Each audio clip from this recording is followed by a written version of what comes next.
Hi guys, welcome to today's session.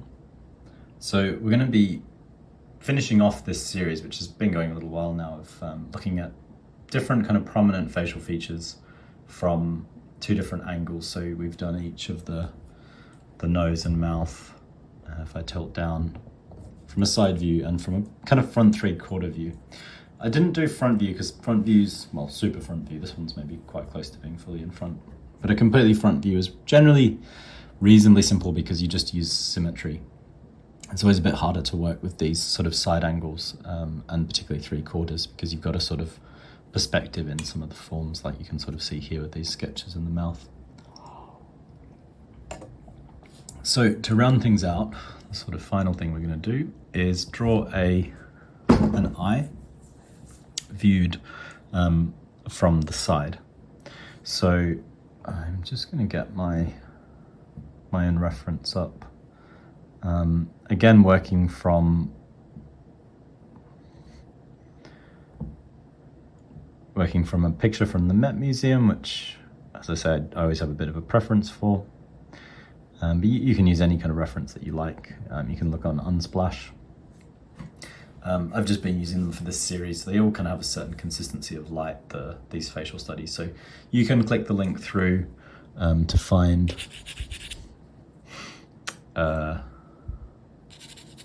the exact same reference that I'm using if you want to work from that, or you can just, as I say, you can use anything.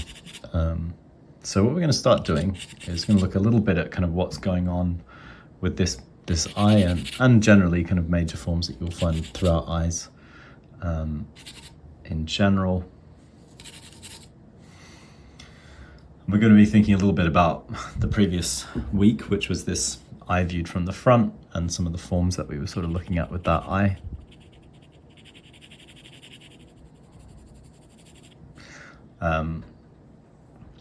So yeah, basically, viewed from the side, we've got the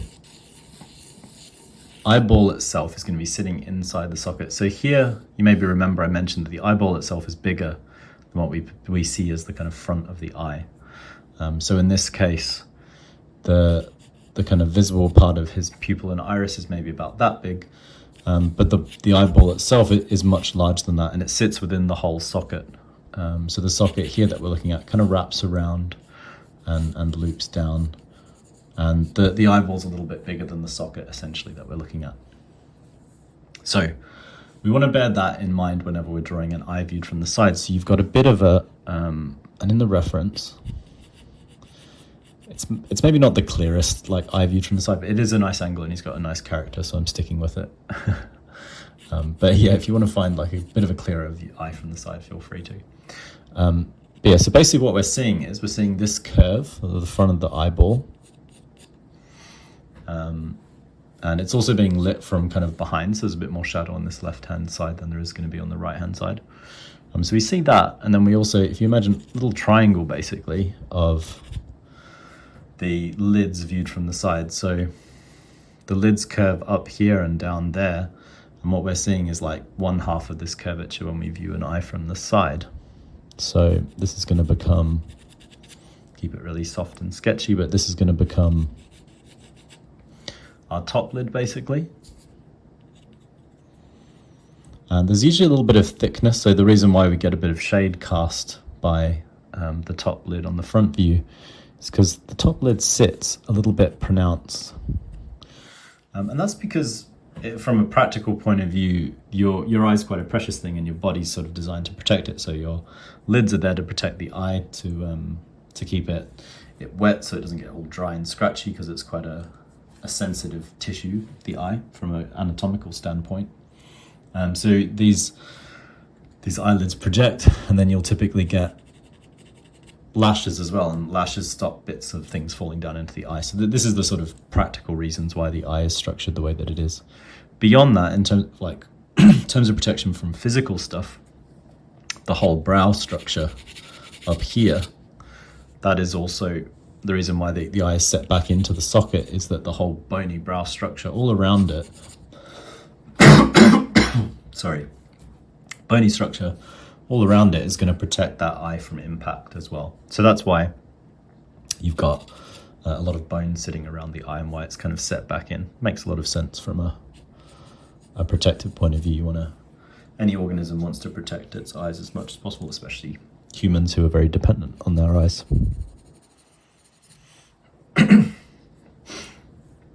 So then forward from here, we've got, this is going to be the kind of front bridge of the nose.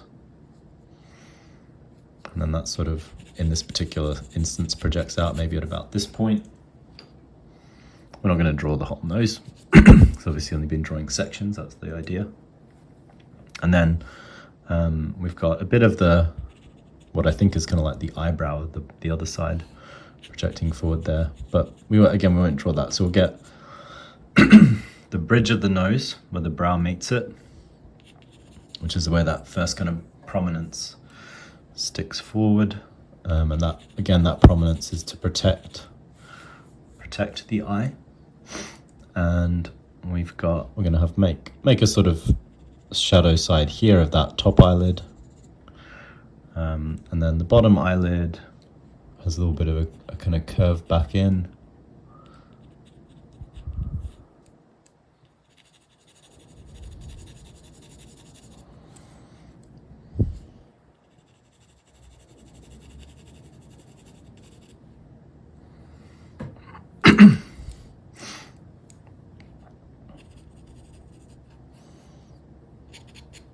And he's got a little bit of a bag, this guy, under his eye, which actually I think adds really interesting character. So a lot of this kind of like interesting facial texture can be a lot more fun to draw than just a really sort of smooth-faced figure. So we've got the underside of that bag under his eye, which is in slightly stronger shadow.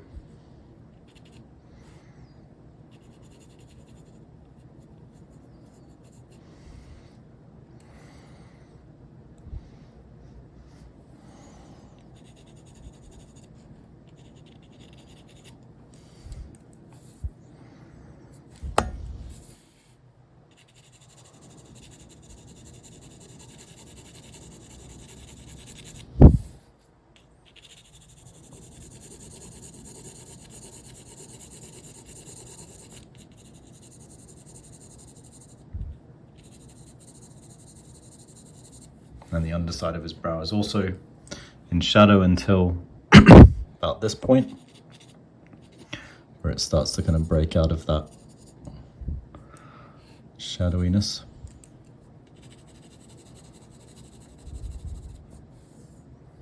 Sort of about there.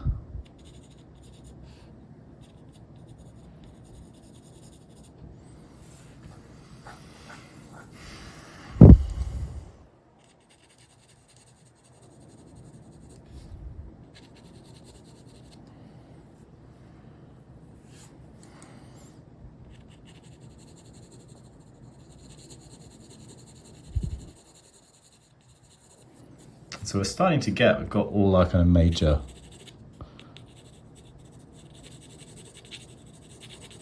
forms of the eye in place.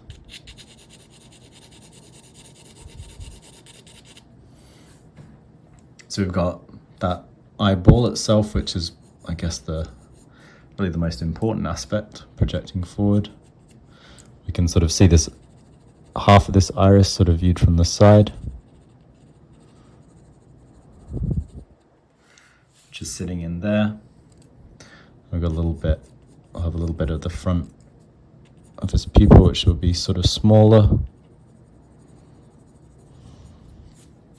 sitting in there as well. And he's got a little bit of a sort of secondary reflection on the front of his iris there, or his pupil there. You can sort of put a sense of that in too.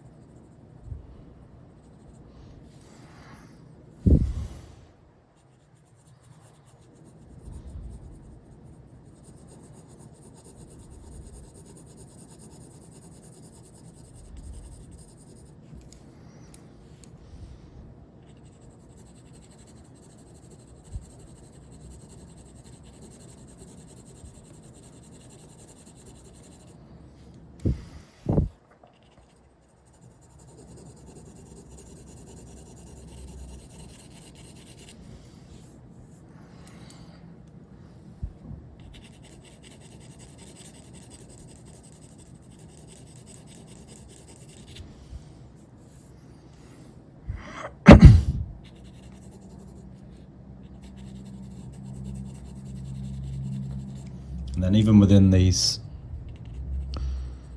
shadows, you've got a little bit of a kind of indenting for where the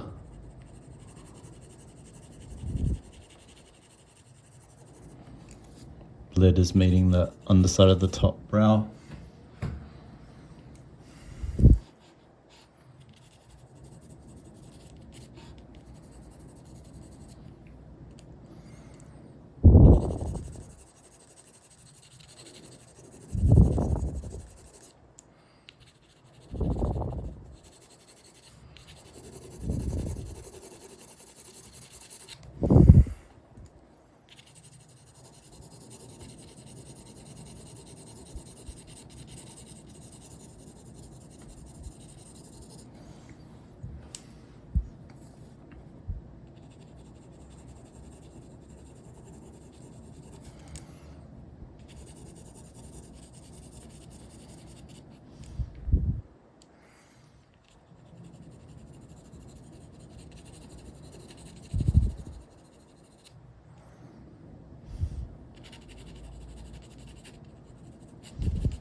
It's not that this is super structural, but we've got where he's sort of got his wrinkle lines in. I'm adding those. They're not a structural feature, but I mean they do relate to like how the eye has been used in time by a person. So like people will tend to develop lines in specific places depending on their expression. So that certainly plays into portraiture, those sorts of considerations, the kind of character of the person you're drawing. So as someone who's got lines on their face, how you kind of choose to place those lines will have an impact on how the person feels as a character, because we do have a sense of it kind of innately when we look at someone, what sorts of expressions those wrinkles might indicate. So you can sort of imagine someone with a more serious, generally more serious expression will probably likely have maybe a furrow between their brow, like a deeper furrow.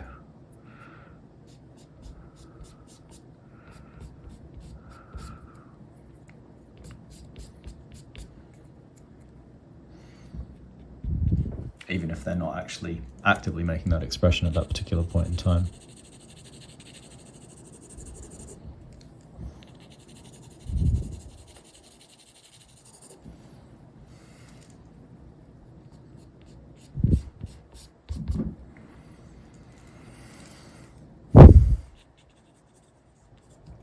So I'm getting pretty happy with all these forms.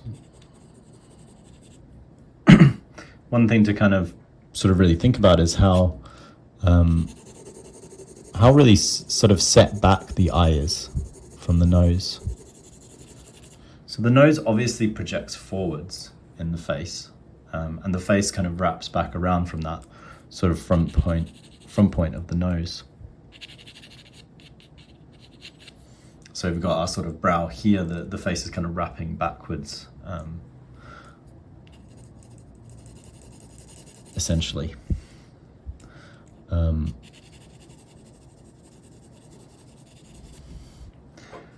But yeah, despite that, it's worth kind of noting just how much it feels set back from the front of that face.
I don't want to overstate the wrinkles too much though, because they do get in the way slightly of the form. So I'll just finish these suggestions of them and then do a kind of final pass over and sort of think of what we've got going on.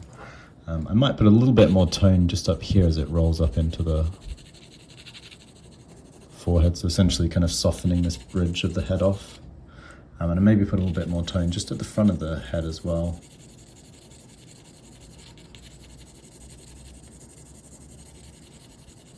Which is essentially kind of like a front panel of the face, and the front panel of the nose as well could be a little bit darker too. And then lightening as it kind of comes backwards. So the front panel there of the nose and the front panel here of the forehead.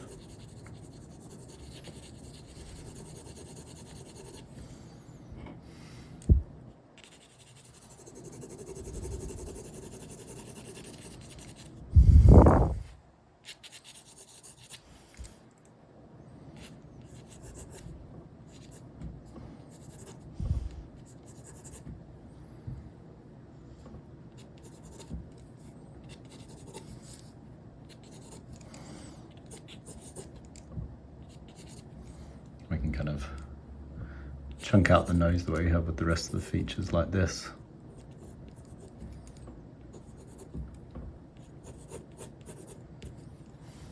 And sort of neaten the edges off.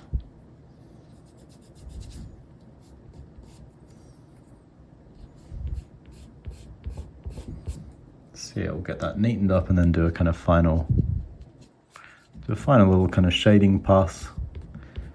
But ultimately we're doing all right there. So yeah, maybe a little bit more tone, go a bit darker here and there, like where the brow should be. So the sense of the brow being a little bit darker here maybe as well. And a bit darker as well, just where the inner corner of the eye, so that's like this piece here. We want to get that to feel more pushed back and indented than it does at the moment. Wouldn't always be that dark from this angle. Like, it was viewed from the front, it wouldn't be like this, but with the light coming from that back edge, you can sort of see in the reference just how dark this section goes.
Yes, that's not too bad. So you get the idea of all the major forms there then.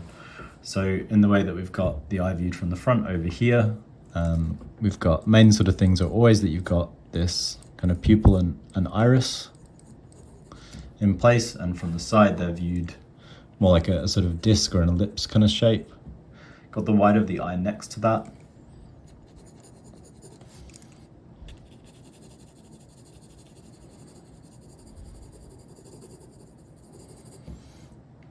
And the white of the eye has a kind of certain form to it, so a sort of spherical feel to it. Then the ball is kind of curving behind that, so that's what creates this kind of shape down below.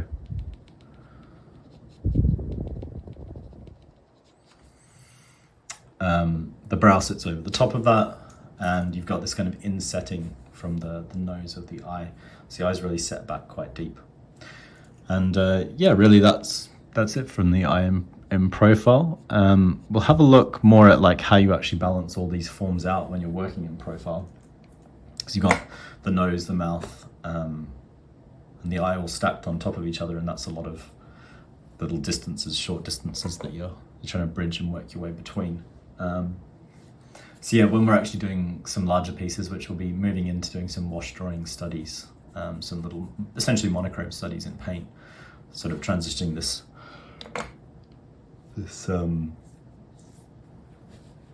drawing approach into a painting, and it becomes like a bit of a bridge technically. So that should be interesting.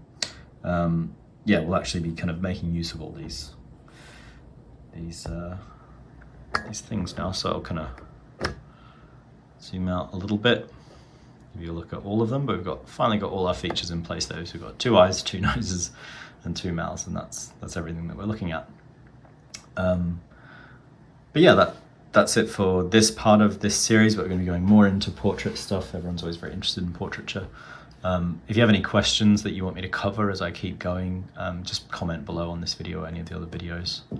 But yeah, we'll be working in paint next week, starting to apply some of these principles of features and looking at how they kind of sit within a whole head, basically.